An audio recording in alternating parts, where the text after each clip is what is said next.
எனக்குள்ள இருந்த இந்த கில்ட் ஃபீலிங் பத்தி நான் ரொம்ப கவலைப்பட்டேன். அதிகமா யோசிச்சேன். கடவுள்ட்ட போறதுக்கு முன்னாடி என்ன நானே சுத்தம் பண்ணணும்.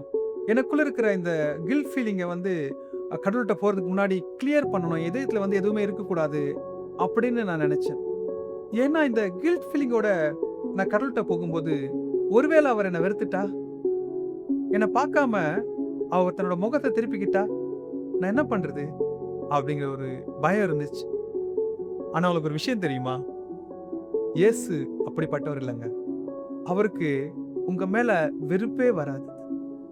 நீ இன்னும் கொஞ்சம் நல்லவனா, பரிசுத்தமா, நல்ல மனுஷனா மாறுனதுக்கு அப்புறம் என்கிட்ட வா அப்படின்னு அவர் காத்துக்கிட்டு இருக்கிறதில்ல. அவர் உங்களுக்குள்ள இருக்கிற அந்த கில்ட் ஃபீலிங்கோடயே என்கிட்ட வான்னு சொல்றாரு.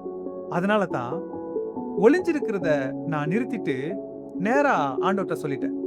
ஏசப்பா, இதோ நான் இருக்கேன். நான் எப்படி இருக்கனோ அப்படியே உங்ககிட்ட வரேன்னு ஏசப்பாட்ட சொல்லி அவர்ட்ட போயிட்டேன். உங்களுக்கு இத குறிச்சு எதுவும் சந்தேகங்களோ, குழப்பமோ இருந்தா, அத கீழ கமெண்ட் பண்ணுங்க. இல்ல உங்க பேர கமெண்ட் பண்ணுங்க. உங்களுக்காக நான் ஜெபிக்க விரும்புறேன்.